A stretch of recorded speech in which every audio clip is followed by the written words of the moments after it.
Like, I thought it was a safe place to park. It's only 100 yards away from an international airport. Families returning from a trip home tonight to Detroit. They learned their cars were stolen from Metro Airport. CBS News Detroit is getting answers from DTW about how they plan to keep your car safe. And a forecast we're tracking with your next weather team, all about rain, maybe even a little bit more snow. We haven't seen a lot of it. We'll show you when that rips through. On air and streaming live. CBS News Detroit at 6 starts now. The mother of a missing teen continues her fight for justice. Thanks for joining us tonight. I'm Shayna Humphreys. And I'm Jeff Skaversky. The big story, Zion Foster, the missing teen from East Point. The case remains unsolved. And new tonight, Foster's cousin is released from prison after he was convicted for lying to police about dumping her body. CBS News Detroit's Chris Walker has been following this story since Zion went missing. Chris spoke with Zion's mother, who says she is disappointed. She's near 8 Mile in Greenfield tonight with the story. It was just a year ago, almost to the day, where dozens gathered here on Greenfield near Vassar to where Jalen Brazier was known to live. A community search broke the case, leading to his arrest for lying to peace officers in the Zion Foster investigation. And now today, Brazier is a free man, and Foster's mother says she's outraged and confused. It is unbearable. How am I supposed to function on this?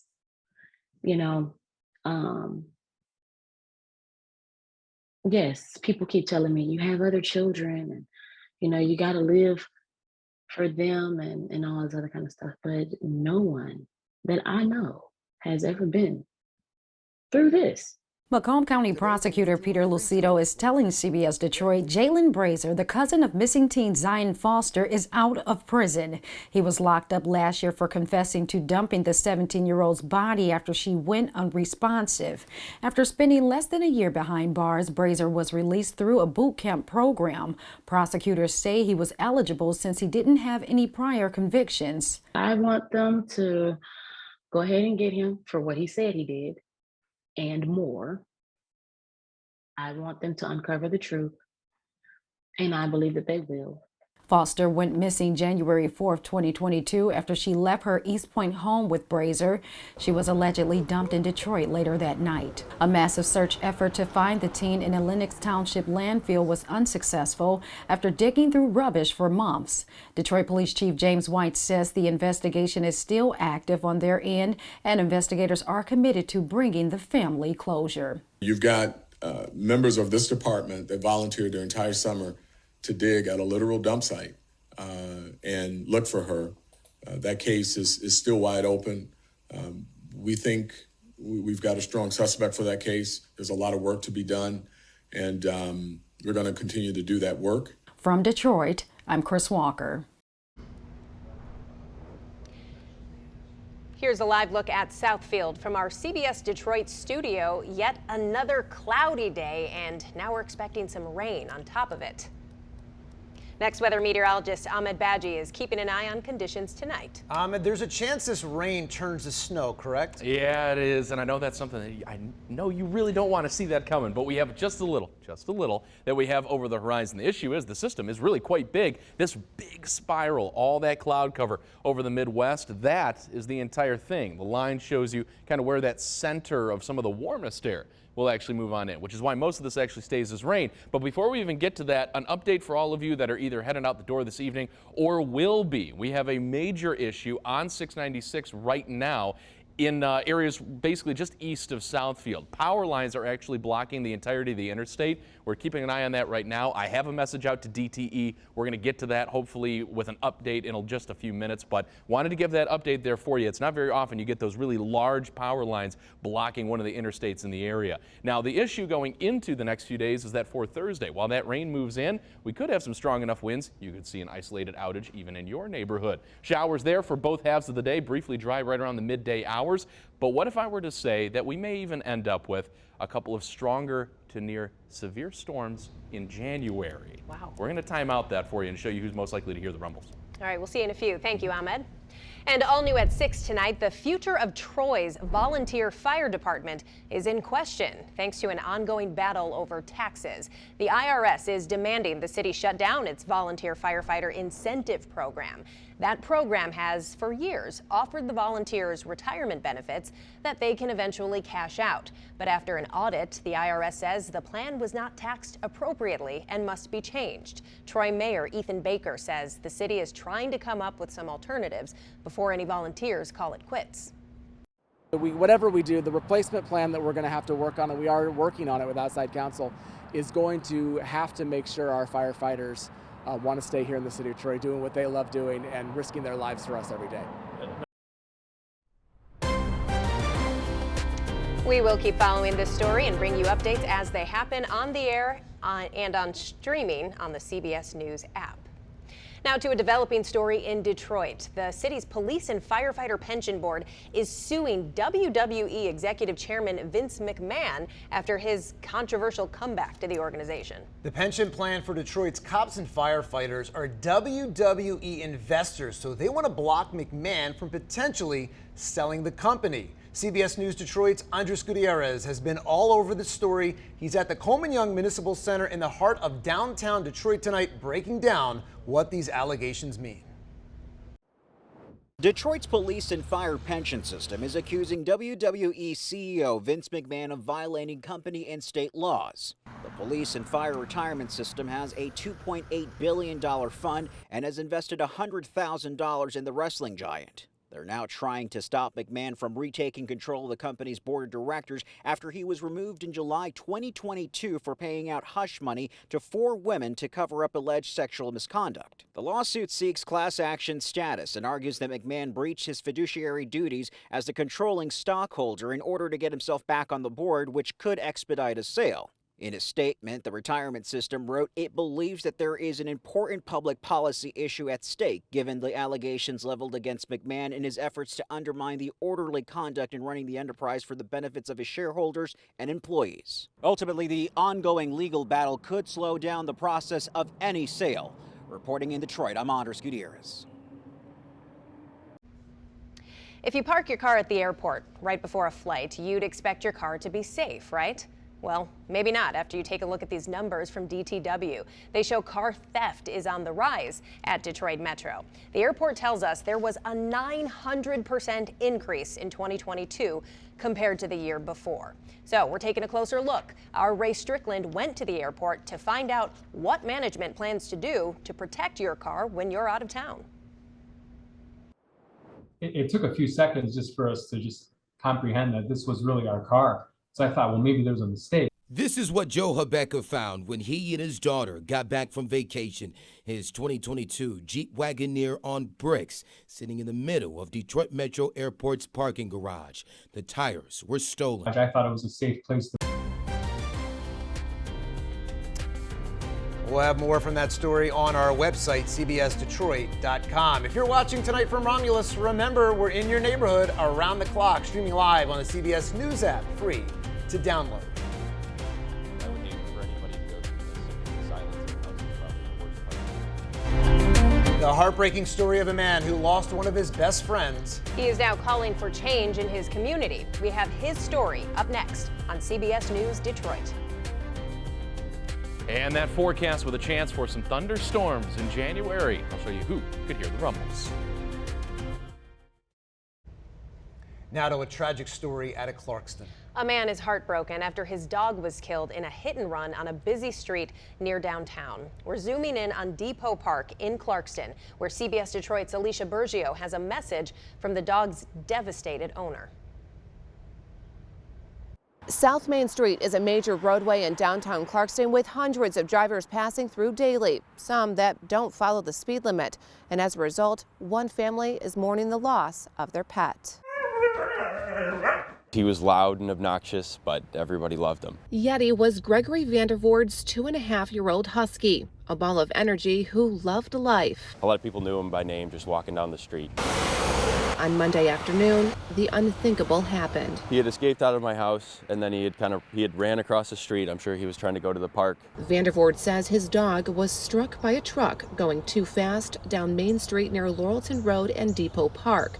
The driver took off, and Yeti died on impact. I would hate for anybody to go through this. I think the silence in the house is probably the worst part. Living off of Main Street, Vandervoort says he witnesses speeding being a major issue, and Clarkston residents agree. He posted the incident on social media, and many felt the same way. Any sort of change, I think, would be great. It could be increase in patrol. It could be further signage. We're in the area as much as we can be in the area. 2022, compared to 2021, we're up 170 tickets. Lieutenant Rich Cummins says deputies are doing their part, but drivers need to do the same. Slow down. There's speed limit signs. Do the speed limit. It's very sad that my dog has died. I would hate if something worse were to happen. Just always try to be vigilant. In Clarkston, I'm Alicia Bergio.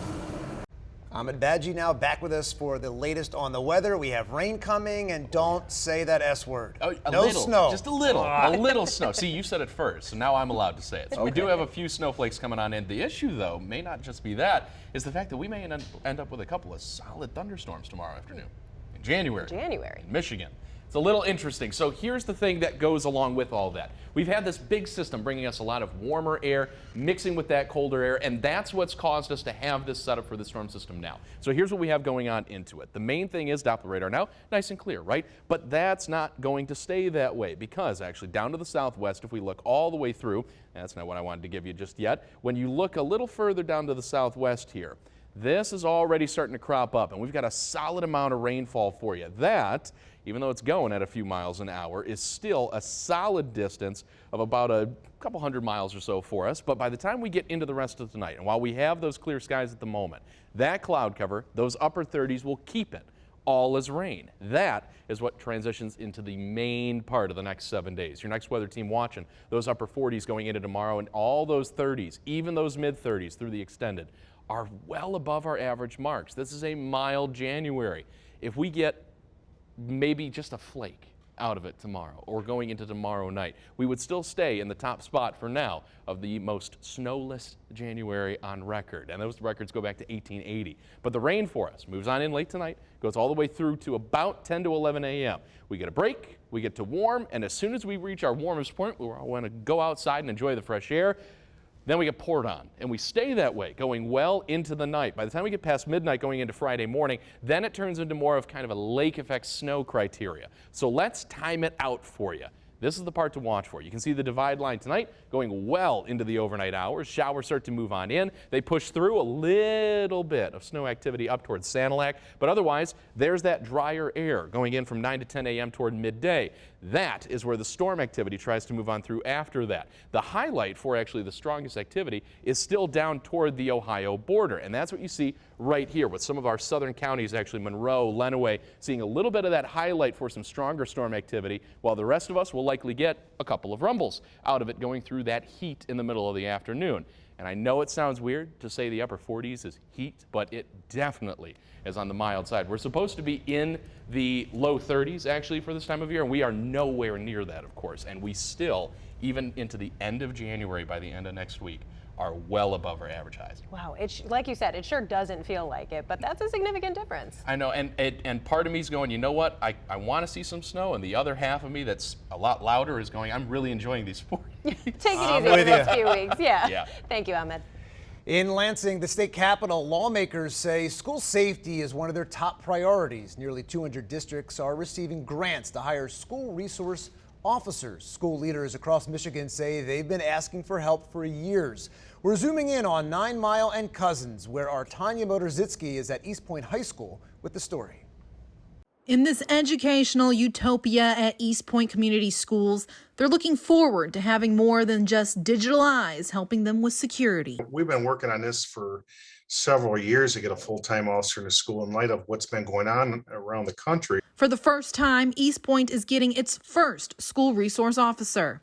George Ruhib, Director of Public Safety for East Point, says over the years, funding and mainly lack of officers has caused an issue with hiring a SRO. Right now, to hire a police officer is a challenge in itself. As a matter of fact, we're going to be at full staffing levels Monday for the first time in 4.5 years. With officer vacancies filled, and now Governor Whitmer announcing she's giving grant dollars to 195 schools to hire SROs, East Point is receiving more than $180,000 for its new SRO. Superintendent Christina Gibson says the SRO will do more than provide security. We know that it has the capacity to help us with school safety, with helping to do trainings with our staff, as well as improve student outcomes for not just academic success, but in life as well. In East Point, I'm Tanya Motorzitsky. Don't forget East Point. We are in your neighborhood around the clock, streaming live on the CBS News app. You can download that for free.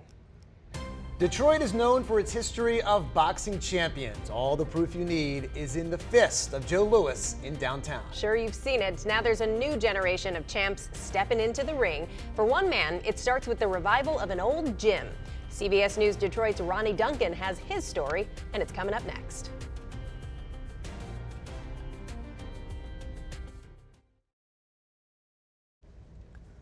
Welcome back to CBS News Detroit at 6 o'clock. Here's a shot of the iconic fist in downtown Detroit. Of course, that's symbolic of Joe Louis, who helped make Detroit the city of champions. Joining us now is CBS News Detroit anchor Ronnie Duncan, and I know you had a great time reporting this story. You know what, when you think about the Brown Bomber and what boxing means to the city, just being in Detroit and around Kronk says it all. Let me put it to you this way. Back in the day, the Kronk Boxing Gym was royalty. Names like Thomas Hearns, Hill McKenty, Michael Moore, they dominated the headlines under perhaps one of the greatest trainers and managers of our time, the late and great Emanuel Stewart. Now, since Manny's passing, Kronk hasn't been what it was.